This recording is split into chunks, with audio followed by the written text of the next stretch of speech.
Hello friends, आपण मैंने देखुं आम यूट्यूब चैनल कजी टेल्स। आज आम आपको नहीं जाऊँ एमती एक जगह जो जन्म होते भगवान विष्णु षष्ठ अवतार एवं से अमर माना जाती और से होती भगवान परशुराम। नाटी है जाना पाओ कुटी। जीवार प्लान तो बहुत आगुरी थिला किंतु समय आज मिलला। प्लान है मात्र मन आ शांत रहिलानी कहीं फोटो गुड़ा पूरा आम देखी सारी। देखो देखो बाइक हाईवे रु खसी आसिला एक अणसेरिया रास्ता को। दुई साइड जंगल, मेघुआ पाग और शीतुआ पवन। भारी मजा लगुए। पहुंचा तो किसी समय बाकी अच्छी तो ता भितर मु आपनको कहि दिए किछि भगवान परशुराम विषय रे।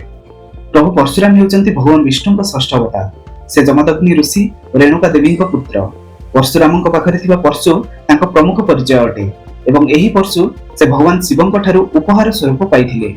आ मु सुनिछि आज मध्य एही परशु जनापावरे अछि। सांग माने एबे हम पहुंची गले मंदिर सम्मुखरे। आ मंदिर चतुर्पार्श्व बहुत बढ़िया लागिला। आ मंदिरर गोटे पार्श्व रे अछंती श्रीराम आ गोटे पार्श्व रे अछंती चाणक्य। आ मंदिर सम्मुखरे ही परशुरामंक विषय रे किछि जणा अजणा कथा लिखा हिछि। आपण ताको पढि परिबे। आ एठाको आसिला परे आपण माने मध्य परशुरामंक विषय रे बहुत किछि जानि परिबे। बुलु बुलु हमहु आउ जणे परशुरामंक भक्त मिली गले। चलंत तांकोठु हम किछि परशुरामंक विषय रे जानिबा। जाना पाओ में जो भगवान परशुराम का पवित्र स्थान है, इस पर यहाँ आने से सभी की मनोकामना पूर्ण होती है और बहुत ही अच्छा अपना भगवान परशुराम का कार्य यहाँ पे चल रहा है। मेरी सभी से ये प्रार्थना है, पूरे समाज अपने समाज से वे अपने भगवान परशुराम का जयकारा लगाएं और भगवान परशुराम का फरसा मैंने पूरे भारत में लहरा दिया है ताकि भगवान परशुराम की जय हो और फरसा जिस भी परिवार में चला जाता है उनकी सभी मनोकामना पूर्ण होती है।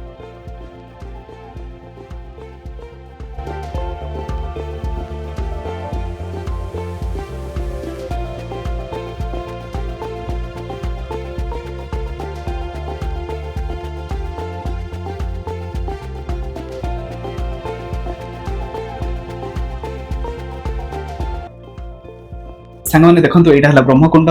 आज एठार बोलबम भक्त सब पानी नहीं जाउछंती महाकालेश्वर और ओंकार। एठार मध्य एक पुरातन शिव मंदिर अछि आ लोकंक कथा अनुसार भगवान परशुराम मध्य एठाको पूजा करिया पे आसन। सांगने देखंतु ये हला सेही परशु। आपण जदि भी एठाको आसुचंती ताहले ए परशुर दर्शन करबा को भूलंतु नाही। मंदिर बुला सारी आमे चली गलु फोटो उठेबा पई। चारियाडे जंगल, पहाड़ और आमे मझिरे एमिति लागुथाय जेमिति आमे प्रकृतिर कोଳରେ अछु। आपण जदि इंदोर आसुचंती ताहले एही जगह को मिस करंतुनी। वीडियोटी जदि भल लागि थाए तबे लाइक सब्सक्राइब करिया को भूलंतुनी। धन्यवाद।